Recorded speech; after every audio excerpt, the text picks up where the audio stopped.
Assalamualaikum. Sehat semua? Alhamdulillah. Ya. Sebentar ini saya mau minum kok. Suaranya enggak bagus nih. Bentar ya.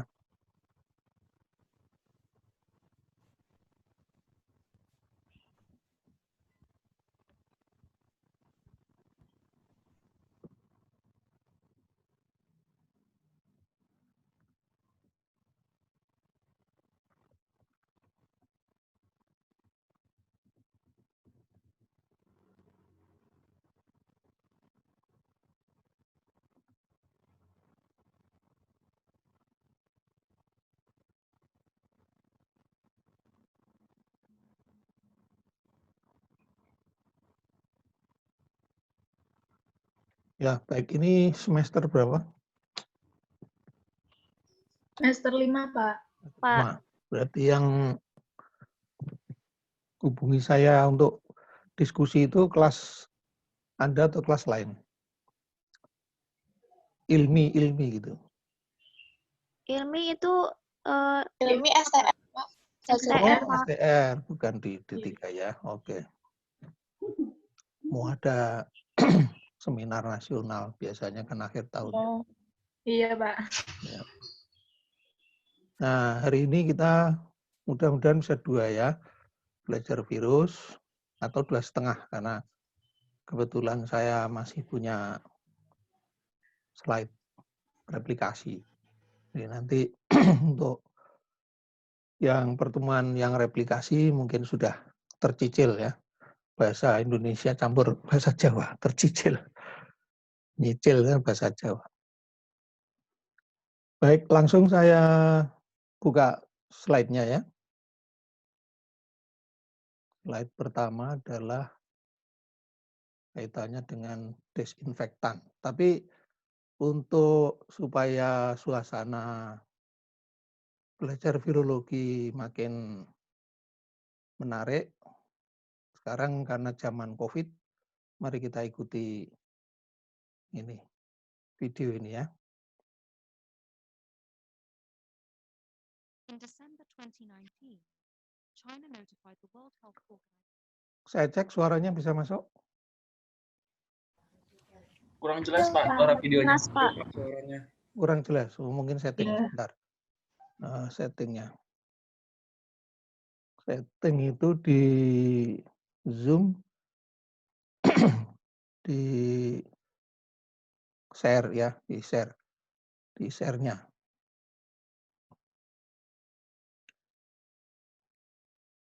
Saya stop dulu. Di share itu ada sharing. Oh, bukan ya. Di share itu ada, oh ini. Udah.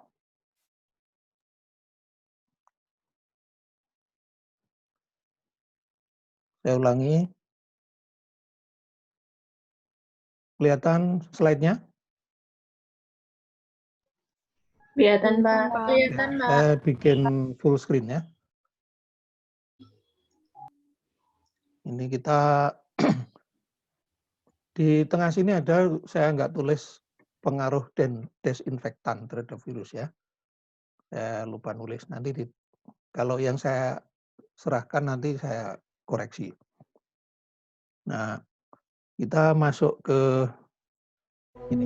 In December 2019, China notified the World Health Organization of several cases of human respiratory illness, a disease later named COVID-19. The virus causing this disease is known as severe acute respiratory syndrome coronavirus 2. The disease spreads through small droplets that are expelled from the nose or mouth when a person with COVID-19 coughs or exhales. Therefore, standing close to someone who is infected can put you at risk. These droplets can land on your hand and be transmitted through something as simple as a handshake if afterwards you touch your eyes, nose, or mouth, the so-called T-zone. The virus is known to survive on different types of surfaces, so touching these contaminated surfaces and then touching your T-zone brings a high risk of infection. What we know so far: The coronavirus is spherical in shape, and its genetic material is encapsulated by different types of proteins. Some of the key structural ones are spike S protein, the most prominent feature of coronaviruses from where they get their name, then M, or membrane protein, and the so-called envelope protein.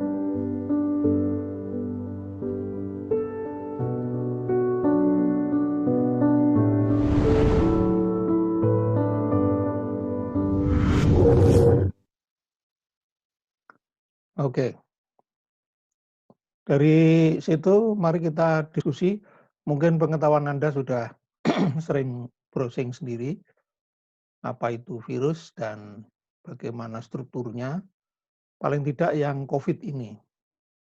Silakan ada yang sudah buka-buka Mbah Google.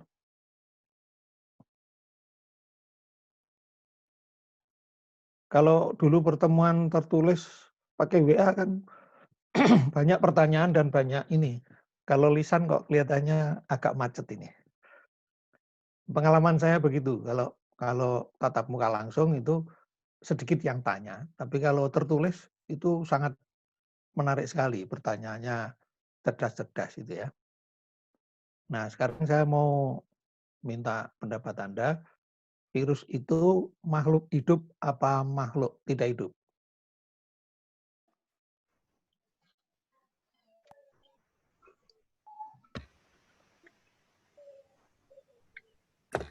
Di situ ada fasilitas raise hand. Virus itu, Nah, Pak, izin silakan menjawab, Pak. langsung buka. Ya, silakan.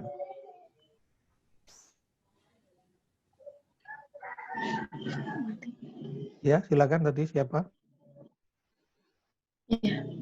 Virus itu bisa dikatakan makhluk bisa dikatakan hidup jika menempati sel hidup atau sel inangnya, Pak. Ya, berarti kalau di luar inang namanya bukan makhluk hidup. Kayak inaktif gitu loh, Pak. Nah, ya. Ya. Ya. Ada yang menganggap virus bukan makhluk hidup.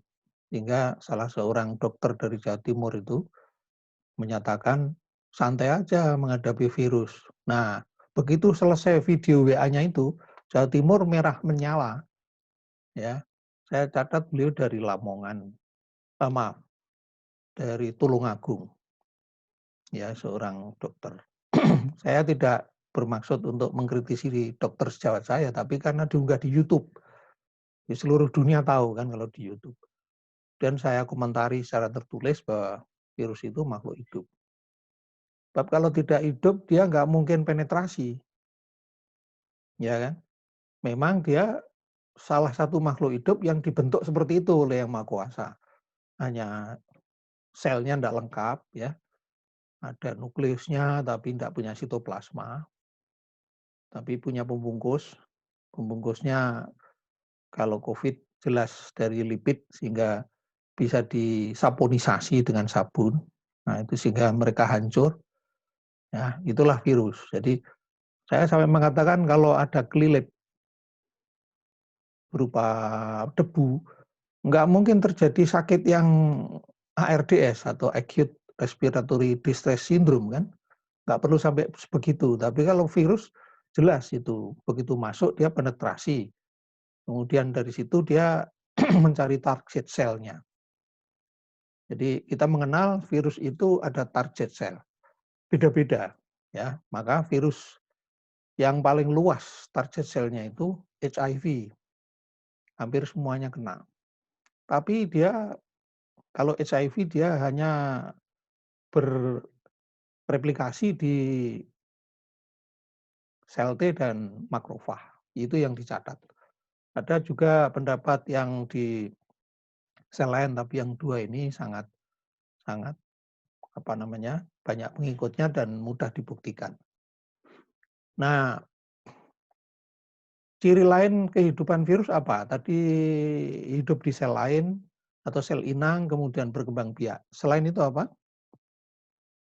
Ciri kalau menunjukkan dia hidup. Izin menjawab, Pak. Ya, silakan. di virus itu ada namanya kayak genomnya itu RNA atau DNA saja. Jadi tidak keduanya. Kalau RNA saja, kalau DNA saja. Seperti itu. Ya. Itu struktur ya. Yang menunjukkan hidup apa? Kurang lebihnya seperti itu, Pak. Terima kasih. Ya itu saya tahu itu struktur ya. Yang pertanyaan saya kalau yang menunjukkan dia hidup apa? Dapat bereplikasi. Nah, itu. Yang bunyi siapa? Kok bunyi? Yang menjawab. Tasa ya. Ya, jadi cirinya satu penetrasi, dia bisa penetrasi berarti dia hidup. Dua, dia menemukan sel target. Kalau benda mati nggak mungkin menemukan sel target. Ya, kalau COVID disebut ACE2. Ya, kemudian yang terakhir replikasi. Ya, itu kalau nanti diskusi dengan orang yang ngeyel bahwa virus itu benda mati. Ya, kalau benda mati selesai nggak usah ada outbreak atau pandemi ya. Nah, kita lanjut. Ini mungkin sudah diterangkan oleh Pak Roni karena pertemuannya sudah ada. Nah, ini sudah Anda sampaikan tadi. Nah, bentuk yang infeksius itu disebut virion ya. Nah, ini bisa lengkap bisa tidak lengkap. Jadi itu kehebatan dari virus ya. Nah, general structure-nya seperti ini. Jadi ada capsid, ada capsomers. Ya, capsid keseluruhannya, capsomer itu partikel-partikel yang menyusun ya, atau molekul yang menyusun. Kemudian di dalamnya tentu ada tadi RNA dan DNA. Ukurannya kecil dari 15 sampai 300 nano diameternya. Ini gambar kapsid untuk refreshing sekilas saja. Ya, itu bukan gambar gendang atau terbang, ya, tapi ini irisan tengah daripada virus. Ada spikes-nya, ada envelope, ada kapsid dan DNA. Ya.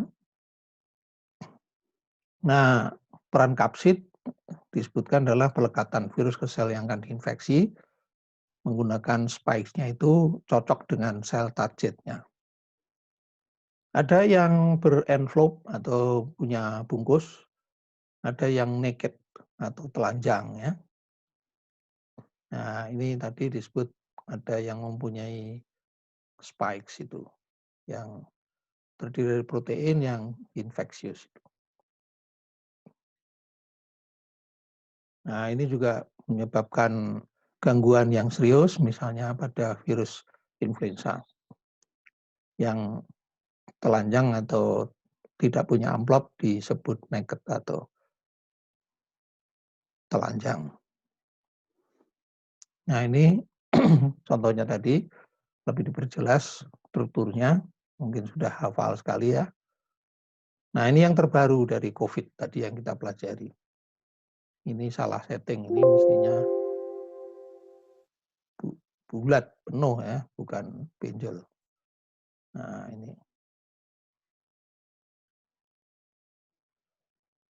Oke.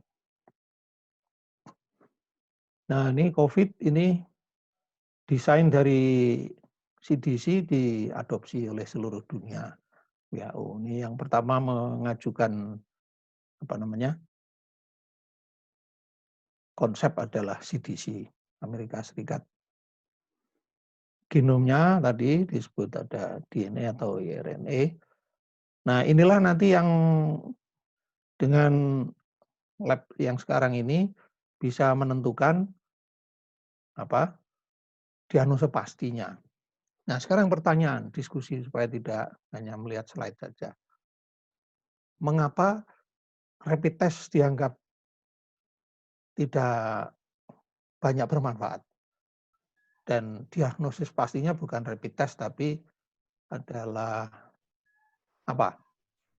PCR ya. Tapi real time. Ya, kita sudah pelatihan 4 orang kemarin saya ingin satu penelitian menggunakan PCR. Yang diteliti di Wuhan itu sangat luar biasa. Mungkin untuk inspirasi Anda. Setiap 2 hari pasien itu di swab. Apa maknanya? Untuk mengetahui viral shedding-nya ini berhenti kapan. Yang menakjubkan ada yang berhenti pada hari ke-47. Walaupun PCR-nya negatif. Dinyatakan sembuh, bukan PCR negatif. Viral shedding itu PCR-nya positif. Itu 47 hari ya. Tapi orangnya sudah sembuh. Nah, berarti pertanyaannya yang mendasar, apakah terbentuk suatu antibodi yang cukup dan bersifat lama? Nah, ini masih diteliti terus ya. Dan belum selesai. Bahkan ini di Indonesia sudah dipakai untuk trial yang ketiga. Atau yang nanti kalau itu lulus, boleh disuntikkan pada manusia sebagai langkah vaksinasi massal.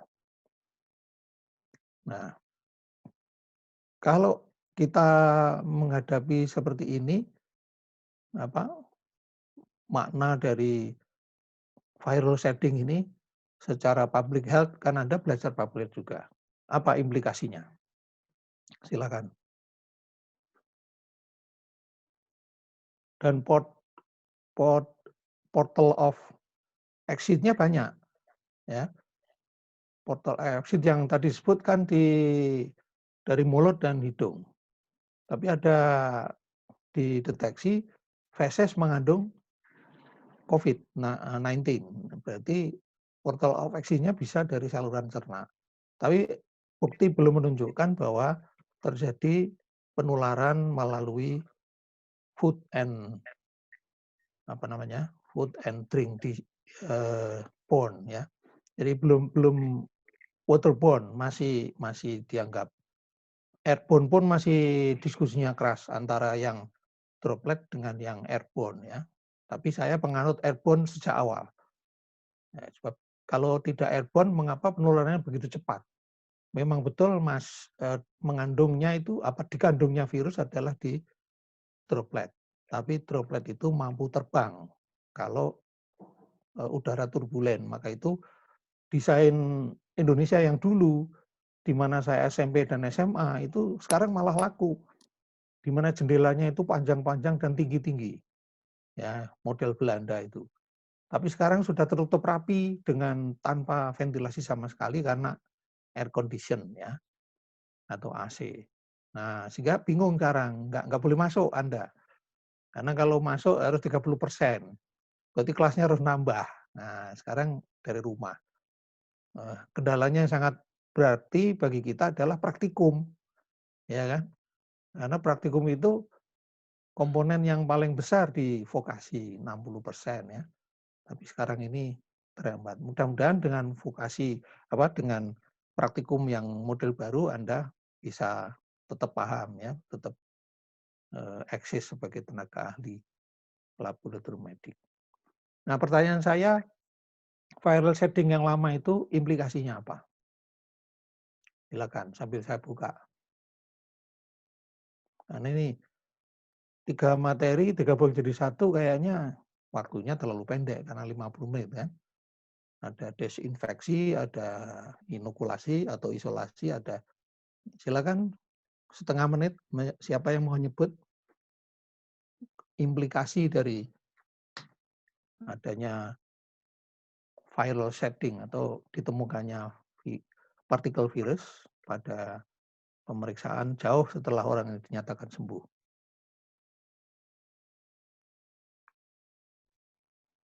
Oke, kalau tidak ada yang jawab, itu sangat berbahaya pada penularan ya. Jadi kita harus belajar terus yang disebut COVID-19 itu bagaimana, karena sangat bervariasi. Sampai sekarang dari Kementerian Kesehatan sudah revisi kelima untuk pedoman ya, menunjukkan bahwa ini masih belajar terus. Virus tidak punya enzim, kita tahu mereka tidak bisa menggenerasi energi ya, atau sintesa lainnya. Jadi cuma nyuri-nyuri aja. Ini karakteristiknya. Mungkin sudah dipelajari, langsung aja. Ini bentuk-bentuknya. Ada amplopnya, ada... Cepet mandinya, ngapain itu lama banget. Mohon di-mute itu host dari Anda. Oke. Ini nanti bisa dilihat, dipelajari, ada konsekuensi dari envelope viruses dan naked viruses yang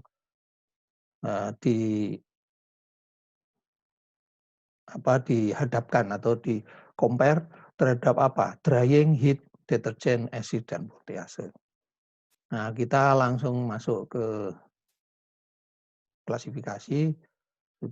Mungkin sudah dikenal atau mungkin malah nggak perlu terlalu rumit ini. Nggak mungkin dihafalkan ya. Kita buka tabel saja. Nah, kita langsung inaktivasi.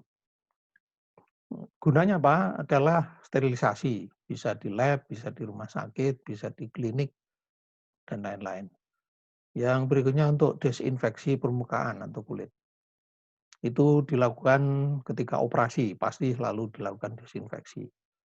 Baik menggunakan povidone iodine atau betadine atau yang lain. Biasanya juga alkohol juga digunakan. Untuk mengamankan air minum misalnya di PDAM ya, itu sudah kita ketahui ada proses di mana penjernihan dan lain-lain karena mau dibagi ke seluruh kota untuk membuat vaksin virus jenis non-aktif. Nah, kita kalah jauh. Saya pernah menulis, saya share, entah Anda terima apa belum, itu peluang di Cina itu sudah terjadi ketika saya menulis kira-kira bulan, kita masuk Maret ya, April mungkin saya menulis. Itu peluang bisnis yang raksasa. Menurut Anda peluang bisnis raksasa apa itu? Kalau ada wabah seperti yang dialami oleh Cina. Silakan. Vaksin, Pak. Vaksin, apalagi? Disinfektan. Ya, itu yang sekarang marak di TV ya. Kenapa hanya perusahaan besar yang bermain? Padahal itu sederhana sekali, cuma alkohol 70% ya. Sekarang kita serba menjadi pembeli. Ketika ada itu saya share kemana-mana, maksud saya termasuk kelompok-kelompok usaha itu segera membuat antiseptik lokal. Nah, yang saya temukan di toko atau di apotek itu satu dari Jogja. Dicampur dengan bau dari apa? Yang untuk rambut apa? Untuk keramas rambut apa? Sampo. Bukan. Tanaman apa itu yang hijau itu? Aloe vera. Nah, itu dicampur aloe vera itu, ya baunya tidak menonjol alkohol. Tapi kalah promo karena dia nggak pernah ke TV ya. Nah, itu peluangnya. Apalagi baru 2. Satu lagi apa? Bidang APD. Anda malah. Hah? Masker, Pak. APD. Itu ya, itu keempat. Ya. Apalagi bidang Anda sendiri loh. Pemeriksaan. Hah? Rapid test. Laborat ya. Jadi laborat ini sangat penting sekali. Orang Indonesia menganggap infrastruktur itu hanya ini infrastruktur itu jembatan gitu kan, apalagi jalan. Padahal infrastruktur yang harus kita miliki adalah lab. Ya, saya tanya Pak Roni, lab kita BSL-nya berapa? Saya pengen tahu BSL. Singkatan BSL. Ya, tadi yang sudah bunyi. Silahkan, jangan ragu-ragu. BSL. Tepatnya bahasa Inggris ya, BSL. Apa itu BSL? Sudah semester 5 masa nggak kenal BSL? Biosafety level. Nah, bio, ya mestinya bio ya. Karena bahasa orang, bukan bahasa Inggris. Biosafety. Bukan safety, sekarang di TV berkembang safety. Saya buka di seluruh kamus itu nggak ada yang bilang safety itu, orang-orang yang berbahasa Inggris. Safety atau safety bisa malah, safety bisa. Tapi pakai E-nya sate, bukan E-nya mbek gitu. Safety. Nah, di lab kita baru 1. Padahal untuk penelitian virus itu harus berapa? Minimal berapa? 3, Pak. 3 ya. Untuk vaksinasi 4 ya. Jadi kita sangat jauh ketinggalan. Itu infrastruktur masa depan. Itu harus ada perjuangkan nanti. Ya. Bagaimana agar kita mempunyai lab yang canggih dan menghasilkan. Jadi bisnisnya paling tidak 4 itu. Rapid test, kemudian apalagi yang pasti confirmation test, ya, kemudian APD, ya, APD itu bisa sampai level 3 yang seperti astronot itu, kemudian apalagi hand sanitizer, apalagi yang paling raksasa adalah vaksin. Karena yang membutuhkan banyak, Indonesia sudah tanda tangan MOU 40 juta file, coba. Ya, kita beli, nggak bikin. Ya, meskipun Bio Farma yang bikin nanti assembling ya, katakanlah dibikin Bio Farma, nanti sharing, Cina dapat berapa, Indonesia berapa. Tapi alangkah bagusnya nanti kalau Anda nanti semua bisa membuat sendiri, bukan kerjasama seperti itu. Karena inangnya virus harus dari sini kalau mau bagus. Ya, kalau dari Wuhan belum tentu karena virus ketika perjalanan ke suatu daerah terjadi mutasi. Nah ini pH virus, ini juga dasar untuk inaktivasi ya. Yang optimal tuh 7 sampai 7,4.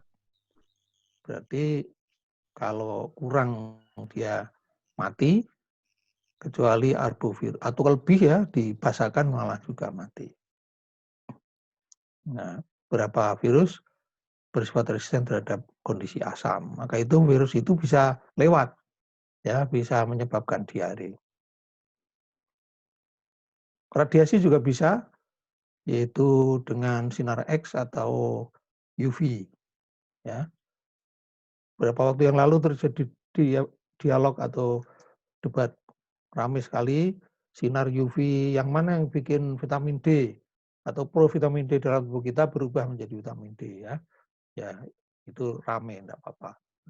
Tapi sekarang saya percaya pada pendapat salah satu guru besar yang menyatakan setelah jam 11 sampai jam 3 itu konsentrasi UV-nya atau panjang gelombang UV-nya paling berbahaya untuk manusia. Maka harusnya ya kurang dari jam 10 atau mau sore setelah jam 3. Nah, ini dosisnya tergantung dari virusnya. Ya. Sekarang sedang dikembangkan oleh, sekali lagi dari luar, di Indonesia juga sudah, tapi belum terkenal. Karena penelitiannya kita ini tidak punya mikroskop elektron banyak, yaitu purifikasi udara atau air sterilization, ya, supaya bebas dari COVID. Kalau ARV juga masih tanda tanya, semua masing-masing klaim, ada University Erlangga mengklaim, kemudian Angkatan Darat mengklaim. Ya, saya senang sekali ini Indonesia makin semangat, walaupun seolah-olah aneh Angkatan Darat ngurusi virus ya, atau BIN ngurusi virus. Nah ini belum ada obat yang spesifik, jadi semua masih uji coba dari SARS yang pertama. Sekarang namanya SARS-CoV-2, itu yang menyebabkan COVID.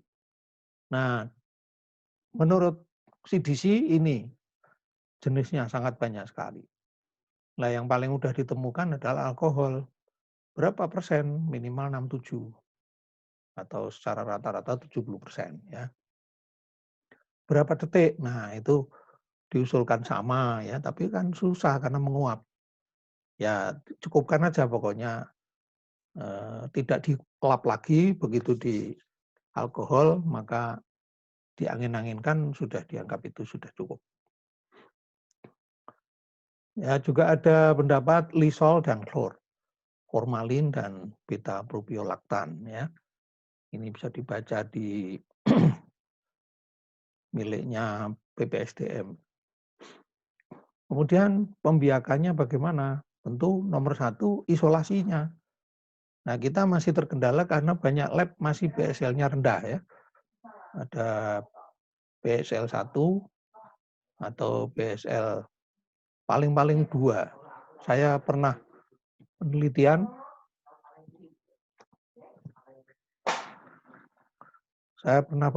itu ditolak tuh. Karena setelah dikaji itu yang saya teliti HIV, maka labnya tidak mungkin ya. Karena BSL-nya masih 1. Nah, jadi kita masih jauh ketinggalan. Saya tanya baru naik jadi 2. Nah, padahal kondisi saya meneliti 2012 sampai 2014 masih hanya naik 2 itu. Yang di Jogja sudah 3. Ya, dari 2 naik 3. Nah, baru yang Bio Farma aja yang 4. Berikutnya pembiakannya. Nah, saya pernah datang ke suatu kota yang kecil di New Jersey. Itu rumah sakitnya kecil tapi punya elektron mikroskop. Dan mampu mengisolasi dan mengembangbiakkan. Karena saya tertarik, mereka nawari, silakan Anda kirim stafnya ke sini, free semuanya. Tapi kan saya belum di Poltekkes. Kalau saya sudah di Poltekkes, saya akan lapor Pak Direktur untuk menyampaikan berita baik ini. Kan tinggal ongkos transport. Karena di sana housing free, pelatihan free, apapun free ya. Tapi itu peluang yang hilang karena saya waktu itu di Dinas Kesehatan. Jadi saya tawarkan bupati geleng-geleng. Buat apa katanya belajar virus. Sekarang berguna. Kalau dulu sudah belajar virus mungkin sudah lumayan labnya ya. Jadi mereka menganggap ya nggak perlu bagus-bagus lah, jalan aja gitu. Nah ini pembiakannya kalau di Indonesia masih seperti ini ya, pakai hewan coba dan tidak ada konfirmasi dengan elektron mikroskop karena fasilitasnya hanya ada di Jakarta. Jadi hanya dengan tanda dan makroskopis ya. Itu misalnya ini untuk membiakkan itu tergantung dari virusnya dan hewan yang digunakan. Ya. Nah, biakan ini dengan ada yang in vitro dengan menggunakan kultur sel. Nah, hewan coba ini digunakan untuk melajari sifat-sifat onkogenetik, patogenesis penyakit virus, reaksi imun terhadap virus, pengaruh lingkungan terhadap infeksi, dan isolasi primer terhadap berbagai jenis virus, misalnya Coxsackie. Inokulasinya tergantung virusnya. Ini contohnya envelope virus. Bentar saya. Oh, masih. Ya. Misalnya apa namanya?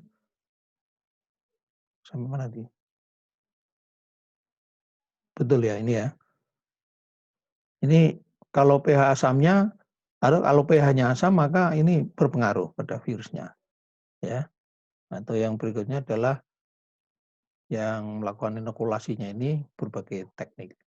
Dan kemudian jenis hewan percobaan, umurnya, jenis kelamin, serta cara menentukan untuk inokulasi pada hewan percobaan sangat tergantung dari jenis virus yang akan ditanam. Jadi tidak semuanya sama.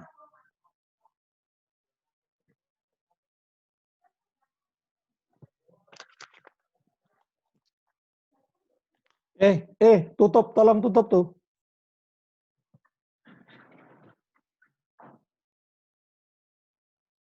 Maaf ya. Berikutnya ini contoh-contoh. Bagaimana kalau herpes simplex, bagaimana kalau rabies, bagaimana kalau dengue. Kalau dengue itu Americanized, kalau dengue itu British ya. Tapi kalau dengue itu Jawa ya. Jangan bilang gitu kalau sudah kuliah ya. Atau Q fever atau polio. Nah, ini berbagai cara nanti Anda pelajari dan Anda kuatkan ketika praktikum ya. Kalau boleh tahu praktikumnya modelnya terus gimana nih selama ada COVID ini? Tugas, Pak. Tugas terus Anda secara sendiri atau bersama-sama? Lihat video. Sendiri, Pak. Itu Pak. Oh, Dari video apa? YouTube. Jadi hanya bikin video atau memperhatikan Mencari Pak. Oh, Mencari. Iya dong. Iya. Nah, saya usulkan kalau Anda mau ya, itu teknologi membuat video itu ternyata gampang. Saya di kursus hanya 2 kali ya, itu sudah bisa bikin video, yaitu dengan cara PowerPoint. PowerPoint nanti Anda ekspor, di situ ada pilihan, ya, bisa JPG, bisa PNG, bisa video. Nah, itu Anda akan lebih menguasai kalau hanya sekedar menyetor gitu ya. Ya, jadi caranya seperti tadi, Anda insert video dalam satu PowerPoint dan Anda hubungkan pengantarnya apa, kemudian protokolnya bagaimana. Nah, nanti video yang Anda share ditulisi di depan, dibuat oleh. Nah, itu lebih berkesan. Saya yakin dosennya akan ngasih nilai tinggi kalau Anda mau begitu.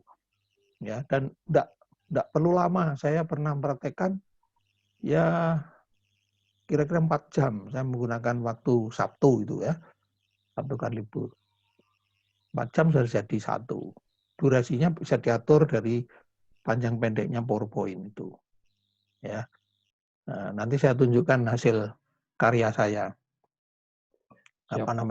Dalam rangka edukasi masyarakat tapi ya, bukan dalam rangka tugas. Jadi Anda kalau mau supaya berkesan atau membekas, pengetahuannya ini cuma pengetahuan kan, karena keterampilan Anda enggak melaksanakan, ini halangan kita. Dulu pernah sempat diusulkan misalnya ada screen gitu, screen mahasiswa, screen dosen, alatnya juga banyak screen-nya atau plastik-plastik itu. Jadi supaya tidak kontaminasi. Masuk dengan dengan APD level 3, terlalu berlebihan ya. Saya tanya ke UNAN, FK UNAN itu yang sekarang terkenal dengan jumlah pemeriksaan PCR yang sangat luar biasa, sekarang sudah 2.500 per hari. Mereka masih ambisi mau jadi 3.000 per hari itu nggak pakai APD level 3, hanya gaun saja seperti kalau Anda praktikum itu. Nah, itu nggak ada yang tertular, alhamdulillah, karena pimpinannya betul-betul ini tahu mana yang harus dihindari supaya tidak menular itu. Ya, jadi tapi belum disetujui karena masih risiko tinggi. Tapi ini hambatan Anda, keterampilannya menjadi tanda tanya ya. Contohnya ini telur ya. Ini teknik suntiknya macam-macam. Itu lihat, mau nyuntik apanya? Chorionic membrane inoculation atau amniotic inoculation atau atlantoic inoculation atau yoksaknya. Nah, ini perlu keterampilan khusus. Kalau hanya video bisa ya, tapi saya pernah dikelui seorang dokter ini, tapi ini tidak perlu saya sebut namanya, junior saya jauh. Saya masih belum berani menolong partus, Pak. Loh kenapa? Karena waktu praktikum saya hanya melihat secara bersama-sama dengan teman. Bahkan saya ada di belakang karena temannya banyak. Saya pasang tongsis ya, untuk melihat persalinan. Waduh, saya bilang, zaman saya masih sepi, Dek. Residen juga masih sedikit. Kita malah disuruh-suruh sama residen untuk partus.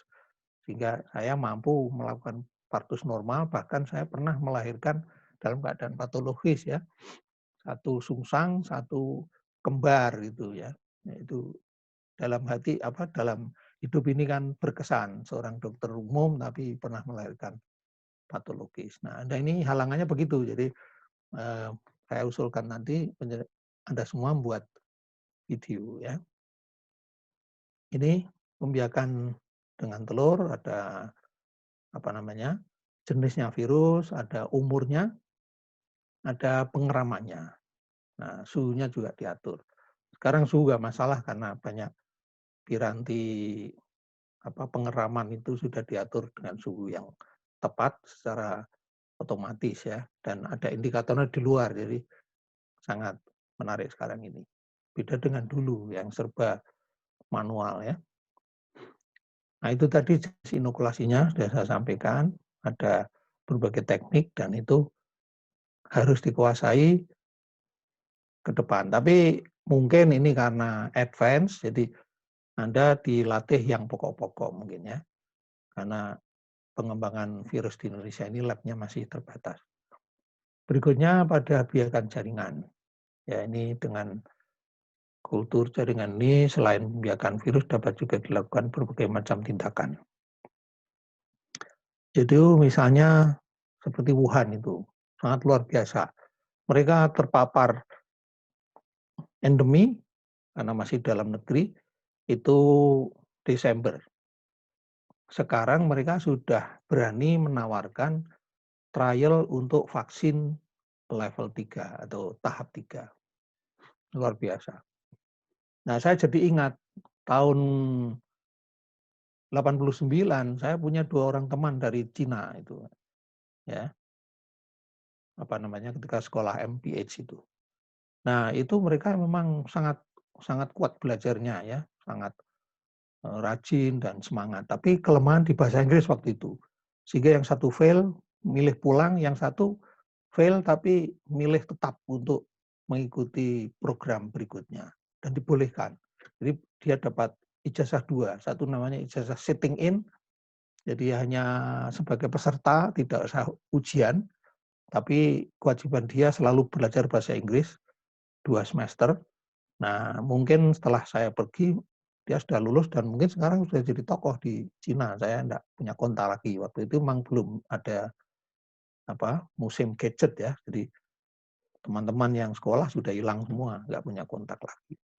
Nah, itu menunjukkan memang kerja keras. Anda harus berpikir Indonesia mau kemana ini? Apa mau jadi lahan pasar terus atau mau menjadi produsen? Saya sering ngomong begitu. Mungkin ada yang bosen. Alah Pak, kami ini hanya cuma D3 kok disuruh gitu. Loh, sekarang D3 bisa D4. Syaratnya apa? Dosen-dosen ada yang doktor. Sekarang kan baru 1, jadi nggak mungkin bikin prodi. 3 saja, nanti ambil dari tempat lain 1. Sudah bisa. Ya. Seperti gizi ini sudah tata-tata. Ada buku, ada calon-calon yang mau lulus ya. Nah, ini kultur ini lebih sulit dan ada beberapa teknik. Ya, ada yang ditunggu sampai generasi keberapa hingga nanti itu menjadi diploid apa continuous cell lines ya. Ini yang paling spesifik pada kasus-kasus untuk penelitian sel cancer ya. Ada yang baru masuk, udah mau selesai. Nah, ini faktornya yang penting ini penting untuk Anda catat. Suhunya, pH-nya, kondisi biakannya dan jenis virusnya. Nah, demikianlah secara singkat karena hanya 1 jam, kira-kira 50 menit. Kalau ada pertanyaan silakan mari kita berdiskusi.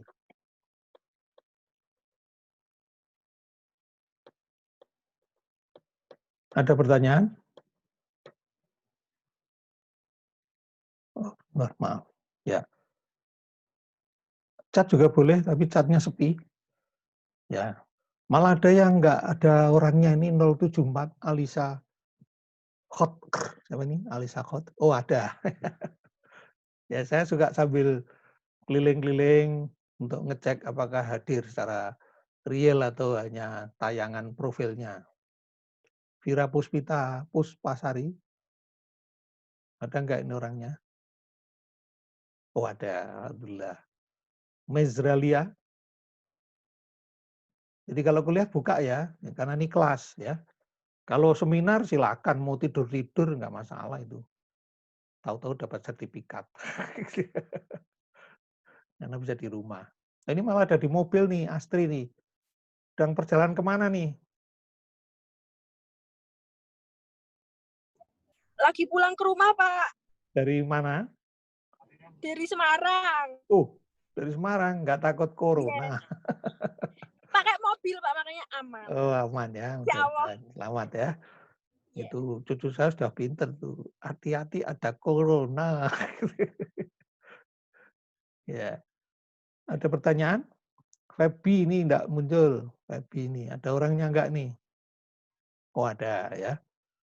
Jadi biasakan muncul ya. Itu kelas. Jadi kita enggak boleh bersembunyi dengan di balik profil ya.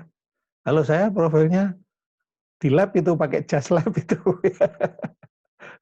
Satu hari di rumah sakit tertentu gitu ya. Bukan di labkes.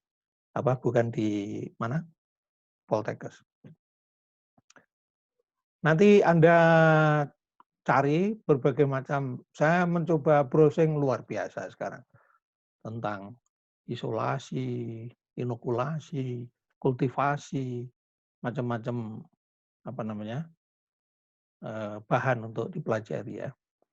Tapi jangan lupa ambil yang miliknya Kementerian Kesehatan supaya itu standar. Ya, kembangannya silahkan ya. Tidak ada pertanyaan, jelas semua. Terus praktikumnya gimana nanti dengan Pak Roni ya? Tanya nanti tugasnya apa. Tapi kalau boleh saya usul, ini Anda, saya janji ya, Anda manfaatkan teknologi tadi untuk membuat tayangan. Coba saya cari ya. Mudah-mudahan masih ada.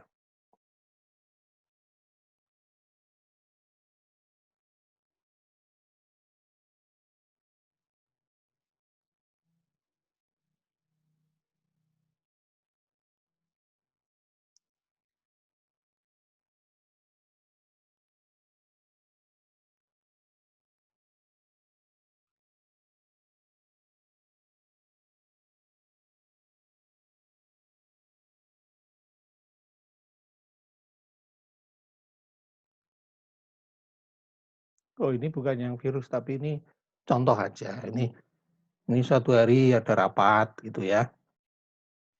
Saya buat untuk saya pause dulu ya. Otomatis kelihatan atau harus share ini? Share, Pak. Share ya, baik. Share, Pak. Saya share. Nah ini contoh, maksudnya untuk menunjukkan mudah sekali membuat video. Ya, oke. Mari kita lihat videonya. Oh, mana tadi? Nah ini. Jadi teman-teman dokter yang ingin membuat asrama mahasiswa Islam di Tembalang. Ada rapatnya, kemudian saya rangkum. Nah, lucu kan, jadi enak tapi ya untuk kuliah ini saya waktunya makin hilang karena kemarin waktu itu belum masa kuliah, jadi saya banyak waktu.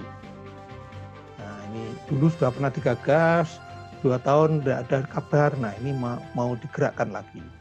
Ini tokoh-tokohnya ya yang pernah menginisiasi. Saya ke bagian yang terakhir ini, membuat setidaknya ini itu contohnya. baik kuliah di fakultas apa saja bisa ditampung, kemudian berikan manfaat, dan ini menyelamatkan pada tekad berjuangnya untuk membela agama, kan begitu ya. Saya usul dikristalkan saja, kita ini nanti akan mimpinya itu bersama ini tadi ingin mewujudkan apa, kemudian sarana yang akan kita lakukan apa, sarananya ini asrama mahasiswa. Mimpinya kita ingin punya rumah di surga.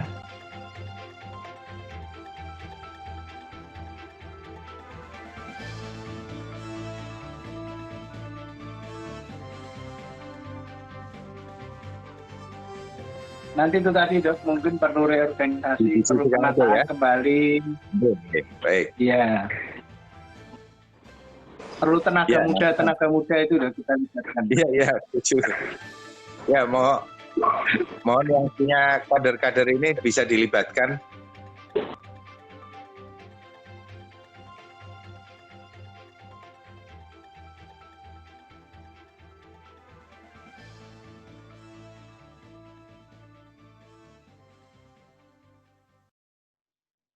Nah, itu ya, contoh betapa mudahnya dengan teknologi kita bisa menyusun video sendiri. Jadi saya usulkan untuk materi ini praktikumnya jangan hanya nyetor video, tapi diramu dalam bentuk urean. Kalau perlu suara Anda, ya itu saya nggak punya suara sama sekali karena saya peserta rapat yang ditugasi untuk membuat proposal, kemudian saya punya ide, wah ini kalau proposal saja membacanya susah, kalau video kan cepat diedarkan, itu langsung nanti tinggal nambahin, kirim uang Anda ke nomor rekening berapa, itu relatif mudah. Ya baik, kita break dulu ya, saya ambil materi yang kedua, silakan dimanfaatkan 5 menit atau 10 menit. Sekalian nanti saya cari video yang COVID ya, mudah-mudahan masih ada.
Kita mulai yang slide yang kedua. Silakan kalau mau minum, mau makan cemilan, silakan ya. Karena masing-masing ada di rumahnya. Dan jangan hanya tayangkan profil ya. Buka video Anda. Karena ini mau mulai. Misalnya Hamid ini masih belum dibuka ya. Absennya melalui Healthy ya. Halo? Absennya melalui Healthy atau apa? Google Form, Pak. Google Form. Oh ya, sudah pada ngisi ya. Nah, nanti saya minta ngisinya terakhir, tapi jangan datang terakhir. Ini tadi ada yang baru datang. Sudah menit ke 47 atau berapa tadi. Ya, jadi kita serius karena di masa ini Anda yang berjuang lebih keras daripada kami. Karena apa? Karena tidak bisa bertatap muka. Apa yang kita sajikan nggak sama dengan di kelas. Kalau di kelas saya wirawiri, saya ngeceki pemahamannya. Kalau ada ngantuk saya gojeki supaya bangun ya. Kalau ada yang bisik-bisik dengan teman, saya ingatkan supaya konsen ke depan dan ini tidak bisa. Jadi ini memang kemarin kami diberi workshop itu yang paling berat sekarang mahasiswa karena harus langsung menguasai tapi dosennya jauh. Nah, baik ini yang pertama tadi saya lupa kalau saya sebagai host bisa merekam, saya ngerekamnya pakai fasilitas sendiri. Jadi ini bisa lewat lewat recordingnya ini sudah Anda record ya? Sudah, Pak. Sudah ya? Oke.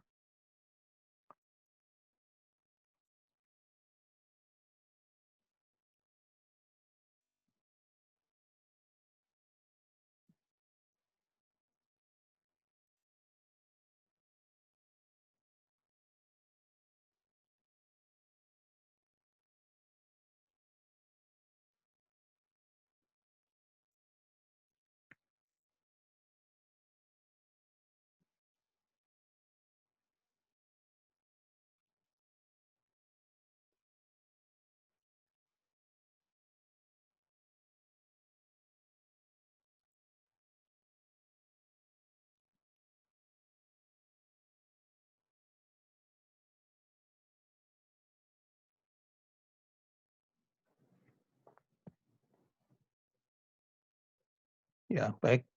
Kita mulai untuk slide yang kedua.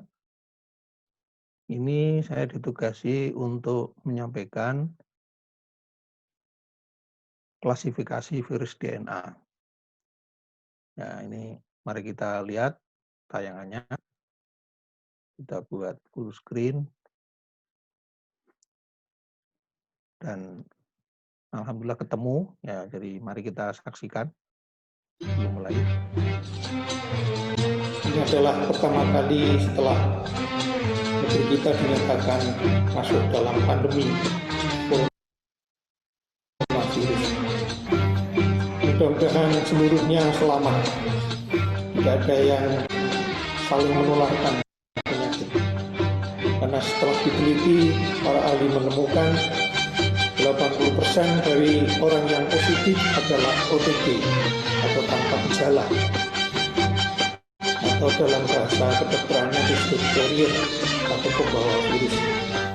Jadi kita tidak tahu apakah saya yang membawa virus ataukah hadirin yang membawa virus. Maka itu tadi sudah benar diwajibkan untuk memakai masker. Kalau kita kebetulan OTG, kita tidak boleh kepada lingkungan.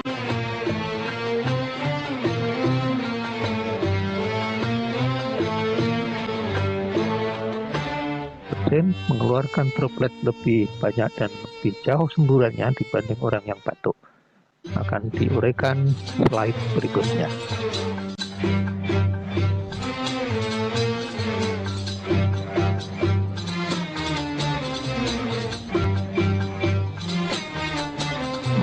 lakukanlah pencegahan COVID-19 sebagai berikut.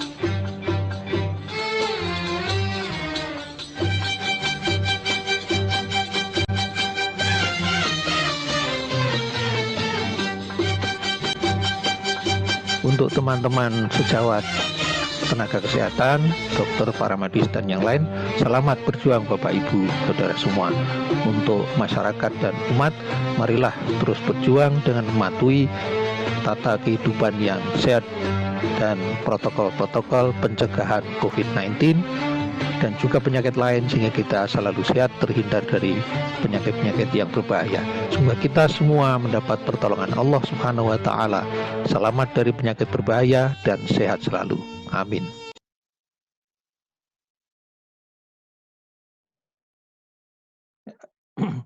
Jadi itu Anda harus berpikir bahwa itu orang tua ya. Orang setua saya bisa bikin video. Jadi kalau Anda mungkin lebih kreatif lagi. Jadi mudah-mudahan dengan cara itu nanti Anda lebih paham tentang pelajaran atau materi kuliah yang diberikan oleh dosen. Nah, ini kita sampai pada pembahasan virus DNA atau DNA. Ini tadi sudah kita bahas, ada yang berpendapat kalau di luar tubuh itu inaktif. Tapi saya berpendapat di luar tubuh masih aktif, tergantung apakah dia terpapar suatu zat yang menginaktivasi atau tidak.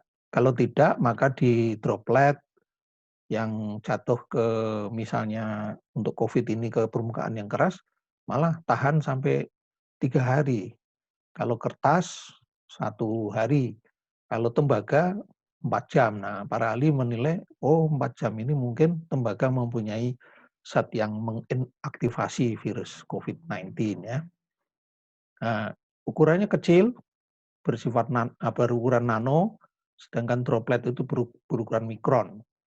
1 mikron adalah 1000 nano, sehingga droplet yang ada itu bisa mengandung ribuan virus ya, atau virion.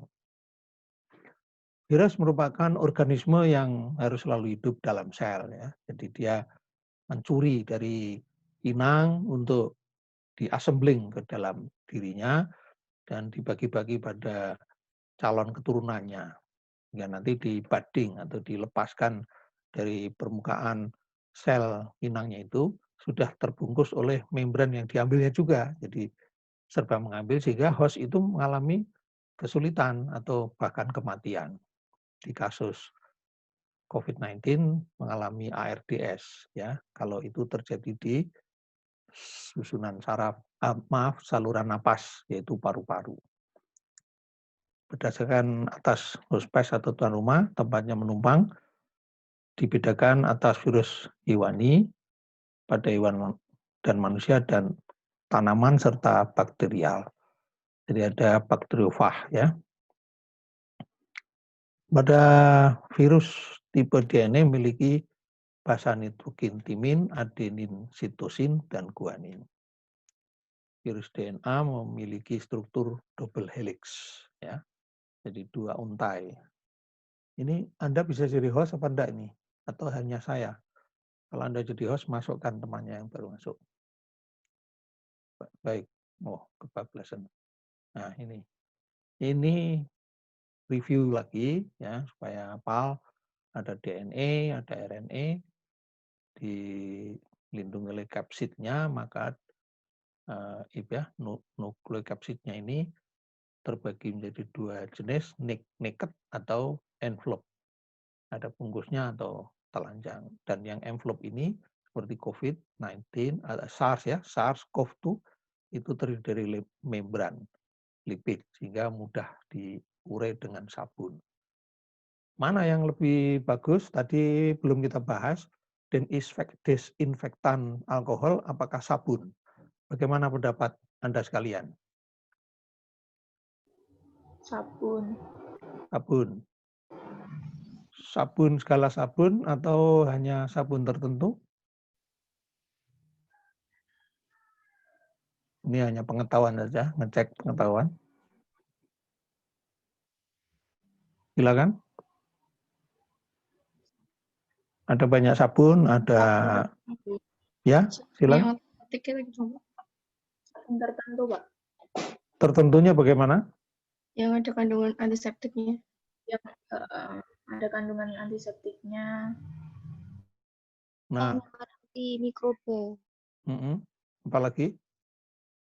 Jadi ternyata kalau kita melihat ini ya, melihat proses terurainya virus atau envelope-nya virus ini, nggak butuh antiseptik.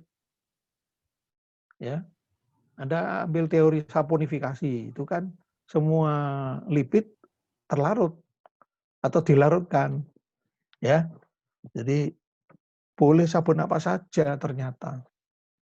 Nah, persoalannya berapa lama? Nah, itu WHO sudah mendapatkan kesimpulan berdasarkan penelitian dari seluruh dunia dan dibahas dengan panel. Biasanya WHO punya panel ya. Terdiri para ahli itu 20 detik. Nah, jadi nggak usah misalnya sabun itu tidak mengandung antiseptik, nggak masalah. Karena yang diurai bukan membunuh secara dengan teknik desinfeksi yang tadi kita jelaskan, tapi dia hanya mengurai envelope-nya. Kalau envelope-nya ambiar, maaf ini sudah jadi bahasa baru ya, ambiar, menurut saya sama dengan lisis ya. Nah, maka virus itu sudah nggak punya kekuatan untuk hidup, jadi dia inaktif. Nah, gitu ya. Nah, jadi 20 detiknya itu yang penting. Nah, ini tadi klasifikasinya ya. Bentuknya macam-macam. Nah, semua virus sudah disepakati oleh dunia, yang memberi nama adalah ini, International Committee on Taxonomy of Viruses, Organizational Chart. Jadi ICTV itu yang memberi nama. Ya, maka itu Anda kalau belajar COVID berubah-berubah itu. Pertama namanya apa, namanya apa, namanya apa. Akhirnya terakhir menjadi SARS-CoV-2. Penyakitnya beda nama. Kalau HIV kan sama, virusnya HIV, penyakitnya HIV. Atau hepatitis virus, penyakitnya hepatitis kan gitu. Ya, tapi ini khusus namanya. Ya. Ini sangat luas sekali ya, ada yang dari berbagai virus yang bukan dari manusia. Nah, ini sama ya. Ini kemudian diurai dari order, family, subfamily, genus dan spesies. Nah, ini enggak kita sudah diberitahu namanya adalah SARS-CoV-2. SARS-CoV. Maaf, panas nih. Baik. Nah, ini yang harus ada catat ini. Ya. Jadi ada 9 kriteria untuk penggolongan itu.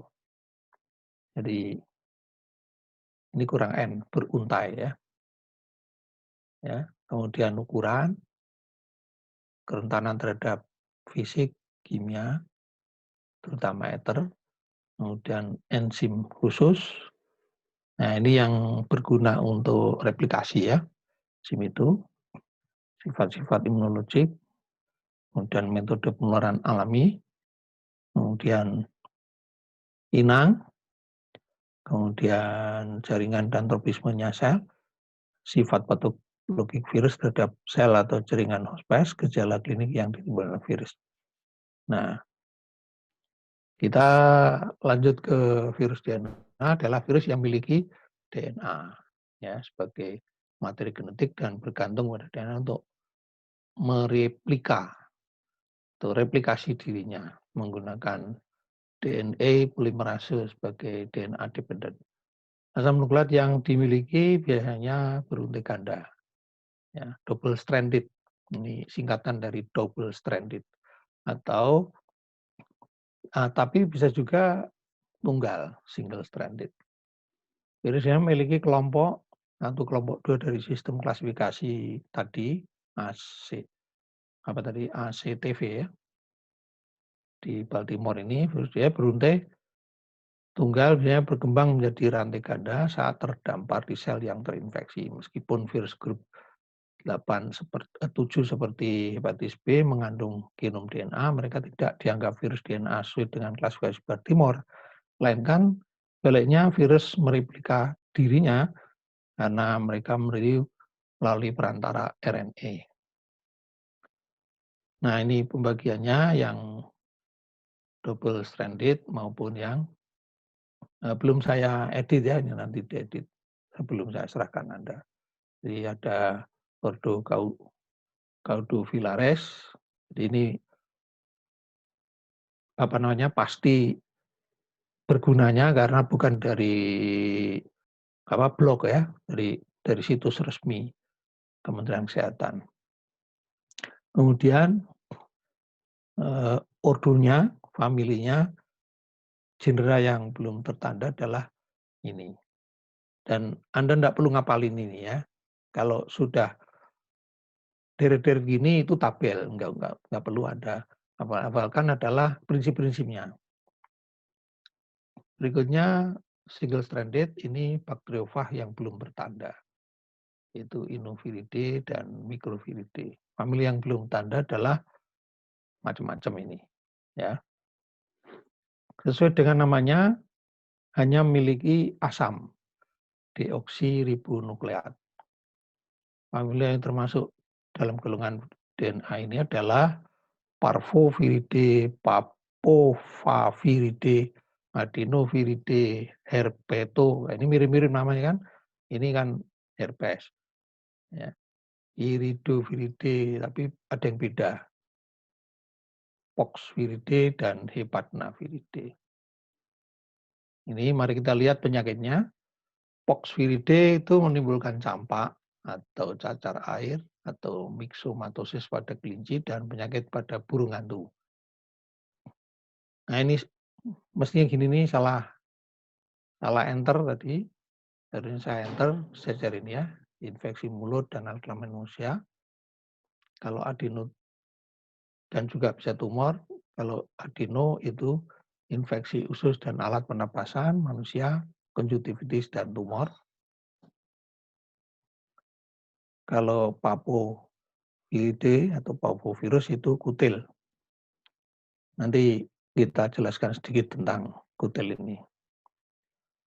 Nah ini, kapsidnya icosahedral. Icosahedral tadi yang saya tunjukkan contohnya untuk menunjukkan kapsid dan sarkomer ya, yang di slide pertama, yang tidak berselubung, ukuran kecil dengan garis tengah antara 40 nano dan 60 nano. Tahan panas dan resisten terhadap ether. Virus ini mengandung double, ya, simetri kubikel memiliki 72 kapsomir. Salah satu penyakit yang ditimbulkan adalah papiloma. Nah, ini yang terkenal untuk seminar pada tahun 18 tidak salah di hotel. Anda yang mengadakan tuh ya, kakak kelas Anda di Hotel Semesta dulu. Ya, ada bagaimana dapat menimbulkan suatu cervix cancer ya. Onkonik pada tikus, onkonik pada manusia dan rodent. Loh, ini Febi. Oh, kalau keluar berarti ya, terpental. Nah, ini bentuk atau struktur HPV, ada kapsidnya, ada histonnya, ada genomik DNA-nya, ada kapsid protein. Ya. Nah, ini yang saya sebut tadi. Kok enggak bisa. Nah, ini ya, 70% cervix cancer disebabkan oleh pertama dari infeksi HPV ini. Ya, jadi tidak main-main, ini penting sekali untuk dieliminasi atau untuk dipreventif bagi perempuan ya. Ada sekitar 60 jenisnya, tapi ada yang jinak, ada yang ganas kalau menimbulkan tumornya. Berikutnya yang populer, banyak sekali penderitanya, dan ini tidak bisa sembuh karena recurrent, bersifat kronis, inaktif gitu, lama-lama nanti tahu-tahu aktif lagi. Jadi orangnya sakit lagi. Herpes simplex. Ini bisa pada genital, ya. Penyakit ini termasuk salah satu IMS melalui hubungan seksual, baik segala macam jurusan ini ya. Nah, dengan kemunculan luka melepuh, jadi khas sekali kalau dokter melihat sekali sudah hafal untuk selanjutnya. Oh ini pasti herpes ya. Dan orangnya kesakitan karena sensasinya atau gejalanya adalah panas dan perih. Infeksi yang terjadi pada kasus herpes disebabkan oleh herpes simplex, sering disebut HSV. Bahasa Inggrisnya juga HSV. Menular masuk dalam tubuh melalui berbagai membran mukosa dalam tubuh seperti mulut, kulit, kelamin. Jadi bisa direct ya, kulit dengan kulit. Makanya kalau ada yang herpes, cairan yang keluar itu infeksius ya. Jadi jangan justru tidak pakai protokol disinfektan ya. Nah ini yang saya sebut tadi, dia bisa terus ya nggak hilang-hilang, hanya inaktif kemudian kambuh lagi ya. Ini bagus sekali anunya. Model ini gambar model bukan asli seperti ini, tapi ini model untuk menunjukkan mudahnya memahami strukturnya. Ya, itu digolongkan grup 1 oleh CTV tadi. Jadi ada nukleokapsidnya, tapi dia mempunyai envelope lipid bilayer. Ya. Kemudian ada spike-nya, yaitu surface glycoprotein. Kemudian ada yang D, ada yang B, ada yang H, ada yang L, ada yang C, ya, macam-macam. Ya, jadi itu. Sampai di sini untuk virus DNA ada pertanyaan? Kita berhenti sejenak, mungkin kita diskusi. Kalau ada yang ingin klarifikasi. Paham, sudah paham betul atau setengah paham atau bingung, silakan. Ya, yang penting begini, Anda paham infectious agent atau microorganism itu paling tidak ada 4 kan?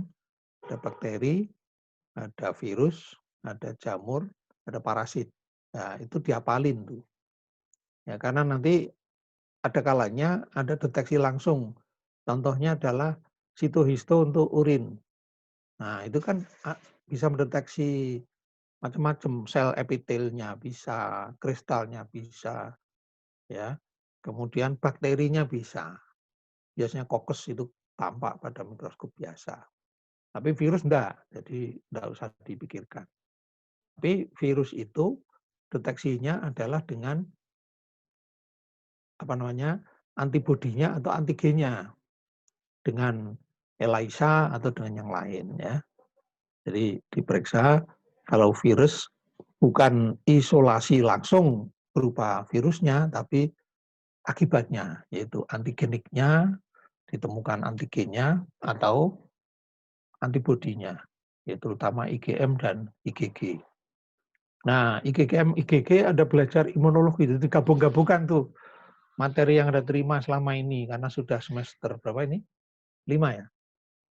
Semester 5. Jadi nanti komprehensif namanya, anatominya bagaimana, patofisiologinya bagaimana, mikrobiologinya bagaimana, kemudian deteksi antigenik dan antibodinya bagaimana.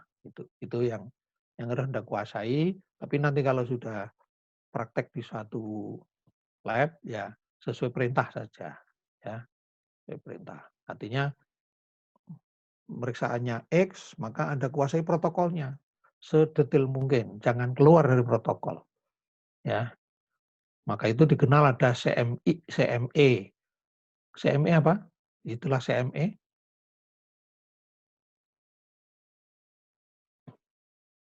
Halo? CME itu tenaga lab harus belajar terus seumur hidup ya. Continuing, kalau kami CME, kalau Anda tidak tahu mungkin CPD ya. Continuing Professional Development atau apa. Kemudian uji internal untuk kualitas dan eksternal kualitas, apa namanya? Silakan yang tahu. PMI dan PME. PME singkatan dari? Pemantapan mutu eksternal. Ya, bahasa Inggrisnya?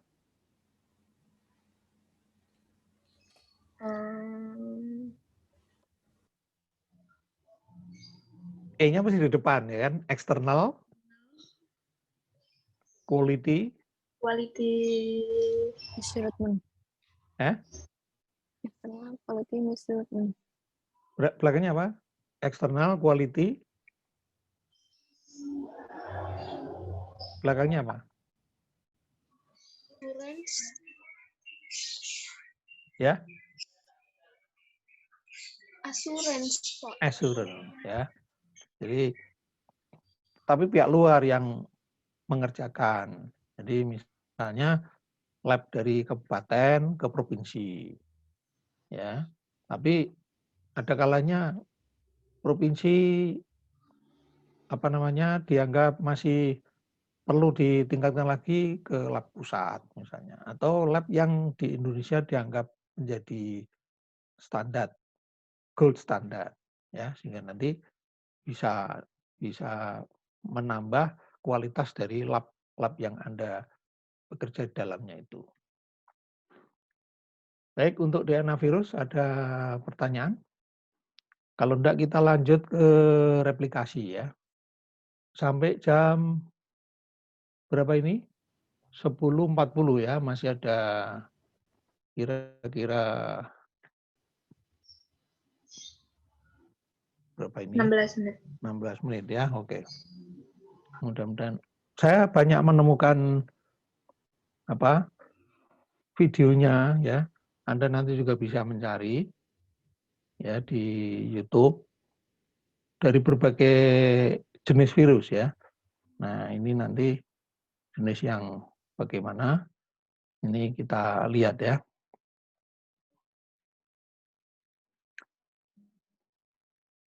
Oh, bentar.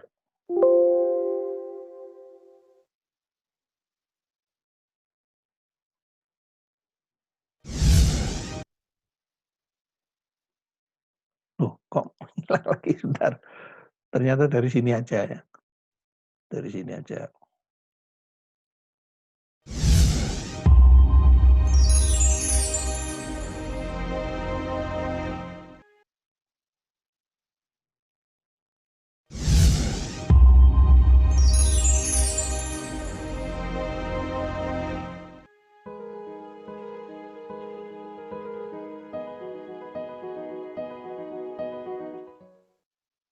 The flu is a contagious respiratory infection caused by influenza viruses. Like all viruses, influenza must gain entry into host cells to replicate. The process involves several stages, from attachment and entry to viral RNA and protein production to assembly and release from the host cell.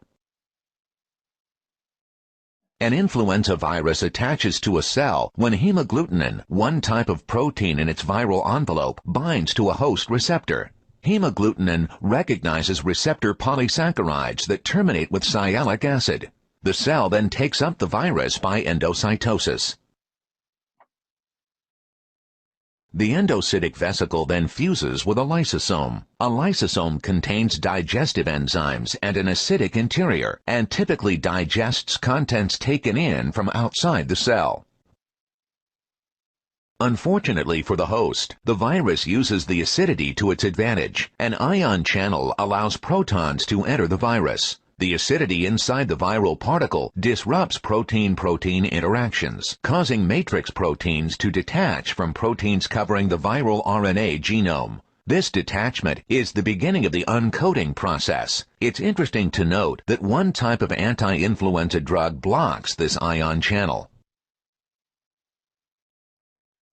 The acidity also triggers hemagglutinin to make a structural change and insert itself into the vesicle membrane. In this new form, hemagglutinin stimulates membrane fusion. The RNA genome and associated proteins can flow freely away from the matrix proteins into the cytoplasm, completing the uncoating process. The 8 RNA segments of the influenza genome are covered with nucleocapsid proteins, abbreviated NP, and attached to several other proteins that make up the viral RNA polymerase. These RNA protein units enter the nucleus via the nuclear pores. The RNA segments are minus-strand RNAs, meaning that they're non-coding strands. Each of the 8 segments needs to be copied into a complementary plus strand by the viral RNA polymerase before it can be used for translating proteins. To make a messenger RNA for translation by host ribosomes, the virus needs to add a structure called a 5' cap at the beginning of the mRNA transcript. The virus performs a stealthy act known as cap snatching, in which the viral RNA polymerase cuts off the cap from one of the host cell's own mRNA molecules and uses the cap to start transcription of viral RNA. The new plus-strand viral RNA gets a poly-A tail that aids in mRNA stability. The new viral mRNA leaves the nucleus for the cytoplasm, where the host cell's ribosomes translate the mRNA. In this example, the mRNA codes for the nucleocapsid protein that will coat future viral RNA molecules. Several other mRNAs code for viral envelope proteins. Envelope proteins are made by ribosomes on the host cell's endoplasmic reticulum. This particular mRNA codes for hemagglutinin. Back in the nucleus, the newly made nucleocapsid proteins prime and stabilize viral RNAs as they're being synthesized into full-length plus strands, this time lacking a cap and a poly-A tail. Newly made RNA polymerase proteins enter the nucleus and participate in the production of additional full-length minus strands that will serve as the RNA genome segments of new viruses. From these events, 10 different types of proteins are synthesized from 8 RNA segments, and new minus-strand RNA genome segments are produced. The RNA genome segments, complex with RNA polymerase, nucleocapsid proteins, matrix protein, and packaging proteins, are exported from the nucleus. The envelope proteins made on the endoplasmic reticulum move by transport vesicles from the endoplasmic reticulum to the Golgi apparatus and finally to the plasma membrane. The RNA protein complexes are then packaged into progeny viruses as they bud from the cell membrane.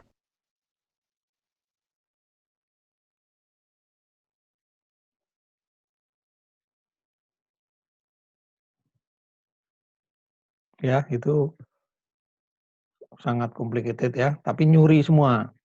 Ya nyuri dari bahan-bahan dari host atau dari inang yang ditempati. Jadi paling tidak ini ada step-step berbagai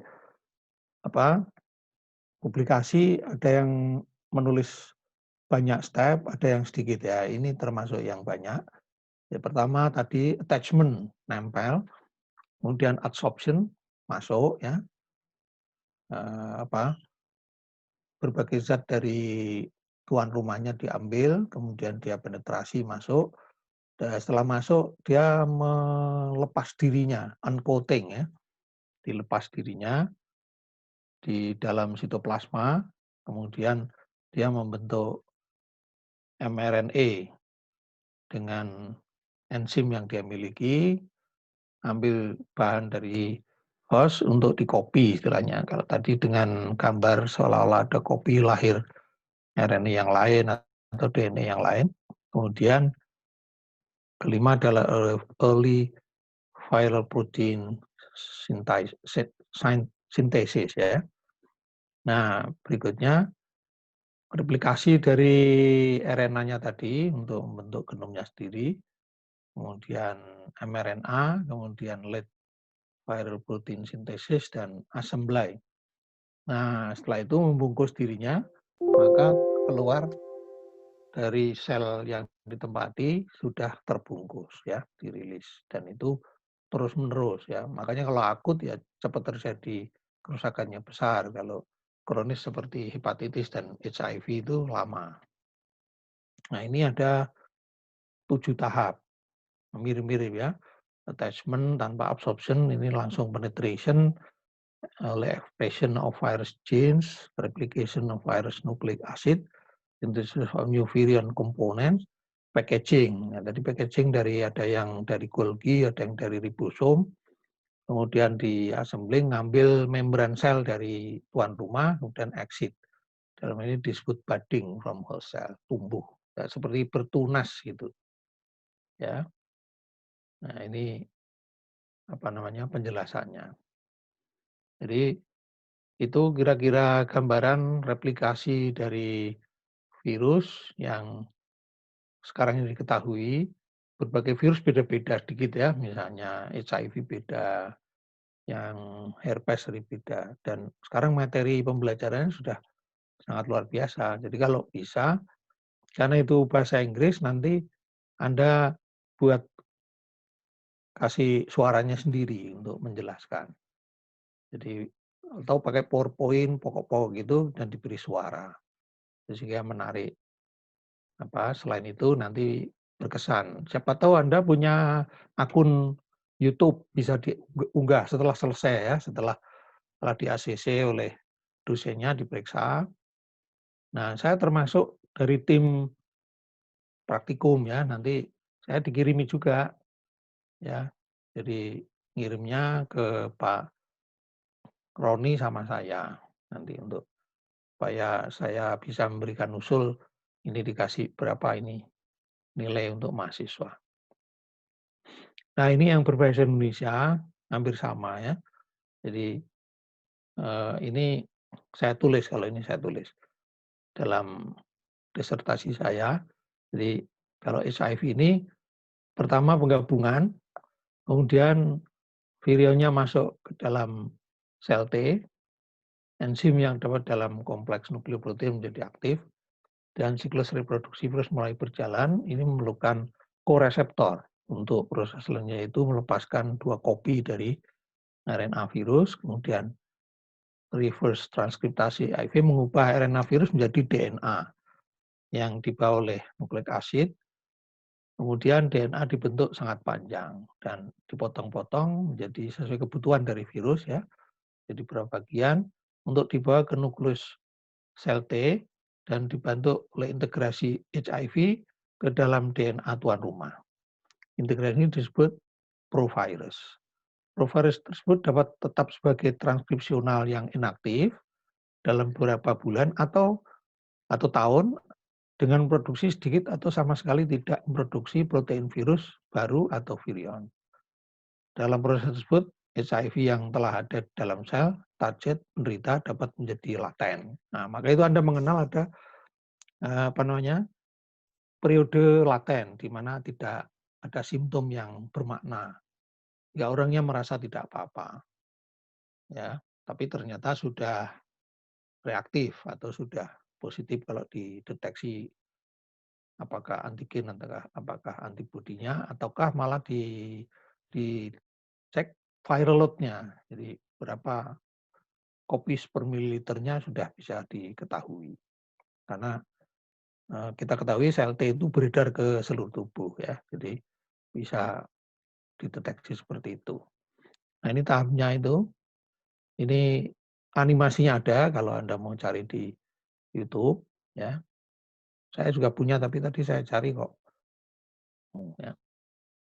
Nah, ini yang dari sumber lain saya kutip, ada tahap sudah selesai jamnya. Sama mirip-mirip ya, cuma ini nanti ada litogenik, ada litik ya. Ini dibedakan bagaimana mereka proses selanjutnya menjadi budding menjadi satu virus. Demikianlah, kurang 3 menit. Kalau masih ada pertanyaan, kami persilahkan untuk diskusi. Kalau ada yang ingin klarifikasi atau mungkin ada pendapat yang perlu disampaikan. Oh, ini ada nih. Mohon maaf izin bertanya, orang muda terpapar COVID-19 itu karena sistem imunnya kurang ada kemungkinan apa tidak terjadi autoimun? Mungkin tidak. Jika kita sehat dan sistem imunnya bagus, tapi justru lebih mudah terpapar virus tersebut. Nah, gini. Jadi terpapar, tidak terpapar itu kalau virusnya masuk, ya terpapar. Nah, ada beberapa tahap di mana tubuh ini bereaksi. Satu, ketika masuk ke dalam saluran napas, saluran cerna, atau saluran atau mukosa mata. Kan tiga ya, tiga mukosa ya. Mukosa mata, mukosa saluran napas, dan mukosa saluran pencernaan ini. Maka di titik itulah terjadi penetrasi. Tadi ya, terjadi invasi virus. Nah, ada teori yang mengatakan di mana ketika di situ sudah bisa ditahan oleh tubuh. Jadi virus datang tapi tidak sempat invasi karena kita masih memiliki antibodi yang beredar. Tapi perlu diketahui antibodi yang beredar ini kecil sekali. Jadi makanya banyak yang kalah kan. Ada dulu video dari seorang dokter hewan, saya komentari panjang lebar pakai tulisan. Karena memang terbukti apa yang beliau sampaikan nggak terbukti. Beliau mengatakan pokoknya kalau antibodi kuat kita bebas. Bukan. Jadi ternyata yang dikenal sekarang adalah tetap invasi. Nah, tahap kedua yaitu masuknya COVID-19 ke dalam sel target. Nah, jadi tahapnya lain. Jadi kemudian ketika masuk ke mukosa kan terjadi viremia. Masih ingat ya, virus beredar dalam darah, viremia. Nah, viremia ini virusnya kan ikut peredaran darah sampai menemukan sel target. Ya, sel targetnya di mana? Apakah di saluran pencernaan, apakah di saluran pernapasan? Dia menemukan ACE. Ya, kalau virus atau HIV kan menemukannya CD4 di sel T. Kalau dia ini yang COVID-19 menemukannya ACE2. Itu ada di mana-mana atau yang dominan adalah di saluran napas yang bawah yang disebut dengan alveoli itu. Ya. Nah, dari situ kemudian penetrasi lagi. Yang kedua, disitulah kalau tubuh masih mampu memblokade penetrasi itu. Nah, yang ketiga, tidak berhasil ya, tetap masuk ke dalam sel parenkim paru-paru atau alveoli. Nah, dari situ kan siklus terjadi seperti tadi, ya. Siklus terjadi untuk dia mereplikasi dirinya, mengambil dari bahan-bahan yang ada dalam hostnya. Maka terjadilah kerusakan sel paru-paru atau alveoli itu.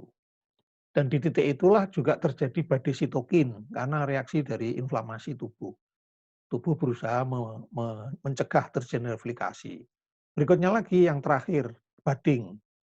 Tubuh juga masih berusaha untuk mencegah virion yang terbentuk untuk budding. Nah, tapi kan banyak yang gagal. Sehingga di Indonesia itu beda dengan kejadian di Wuhan atau di Italia atau di Eropa dan Amerika yang meninggal kan bervariasi dan jumlahnya tidak banyak dirilis ya. Kementerian Kesehatan pernah merilis sekali saya membaca. Tapi dari jumlah yang dirilis itu hanya berhasil datanya kira-kira 40% dari kasus yang ada. Nah, itulah makanya semua terpapar kalau ada virus yang dibawa oleh droplet. Di mana? Di tempat-tempat yang risiko tinggi. 1 di rumah sakit, 2 di klinik-klinik, 3 di tempat umum. Misalnya yang tertutup rapat, mall ya. Karena AC-nya banyak kan, jadi udaranya berputar atau turbulen. Kemudian di masjid, di gereja, semua yang tertutup. Di kelas, Anda mendengar ada klaster di sekolah-sekolah kan? Itu. Nah, berikutnya ada kemungkinan terjadi autoimun tidak. Jadi virus ini murni menyebabkan sakit biasa. Kalau tubuh berhasil mengatasi, ya sembuh. Makanya ada sekarang pembagian Kementerian Kesehatan bukan OTG. Terkonfirmasi positif, asimptomatik. Terkonfirmasi positif, simptomatik. Nah, jadi ada yang A, ada yang simptomatik. Berarti yang asimptomatik ini dulu namanya OTG. Yang simptomatik dibagi 3, ringan, sedang, dan berat. Nah, kalau berat berarti sudah sedang dan berat masuk rumah sakit, ringan di rumah saja isolasi. Ya, sedang jangan sampai jatuh ke berat. Berat jangan sampai terjadi ARDS atau acute respiratory distress syndrome, ya, atau sak napas berat yang memerlukan ventilator itu. Ya, itu penjelasannya. Kemudian sistem imun bagaimana? Nah, tadi sudah dijelaskan. Hari ke-7 tubuh membentuk antibodi, ya. Nah, hari ke-7. Nah, ini masih diteliti terus. Bertahan nggak lama. Kalau antibodinya bertahan lama, bisa menyebabkan yang Anda kenal dengan herd immunity. Jadi imunitas dari sekelompok masyarakat atau komunitas. Karena imunitas ada yang individual immunity, ada yang herd immunity. Cirinya kalau antibodinya bertahan lama di suatu tubuh, kemudian mereka berkumpul dalam jumlah yang besar, maka virus ini akan tertolak dengan sendirinya karena kelompok itu membentuk herd immunity. Tapi dari tanda yang ada sekarang, nggak ada herd immunity terjadi karena terus berjatuhan terus di rumah sakit, tenaga kesehatan, di masyarakat terus terjadi. Maka itu tadi saran saya dengan video itu jangan lepas masker, itu yang penting. Ya, nah nanti pertemuan berikutnya kalau masih ada waktu kita bahas APD-nya bagaimana yang harus dikerjakan oleh Anda sebagai tenaga lab atau sebagai pribadi sebagai anggota masyarakat. Demikian, sementara waktunya sudah habis, Anda mau kuliah jam 11, mungkin persiapan, kencing, makan, nyemil, dan sebagainya. Mungkin cukup atau masih ada satu lagi, silakan. Kalau masih ada, yang terkenal COVID biasanya banyak pertanyaan tuh. Oke, kalau sudah cukup, terima kasih atas perhatian Anda sekalian, mudah-mudahan bermanfaat dan bisa diserap. Kalau masih ada pertanyaan, nanti kita sambung pada pertemuan berikutnya. Ya, terima kasih. Saya kembalikan ini hostnya kepada siapa ini? Ya, Pak. Afifah. Siapa? Saya Afifah. Asifah. Saya cari dulu di mana. Afifah. Coba bicara biar ada kuning-kuningnya. Afifah, Pak. Oh ya, ini Afifah ya. Saya buat sebagai host. Oh sudah ya, enggak. Berarti saya hanya co-host ya tadi ya. Oke, atau multiple presentation ya bisa. Jadi nggak usah pakai jadi host. Ya baik, terima kasih atas Mohon maaf, ini mau di screenshot dulu. Oh ya, silakan. Saya lebarkan nih, saya full screen biar kelihatan semua. Pakai gaya atau enggak?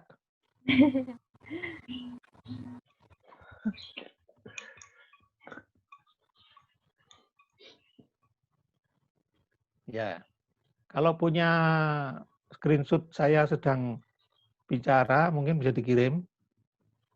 Jadi bisa untuk tambahan-tambahan profil nantinya. Ya. Terima kasih. Assalamualaikum warahmatullahi wabarakatuh.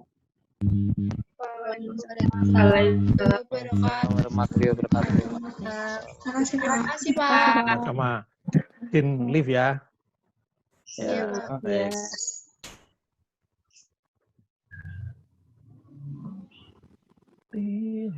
Wika kirim tugas. Wika lo dipanggil lo, Pi. Wes, ozin ki. Wes tilai saya. Guys, kefik guys.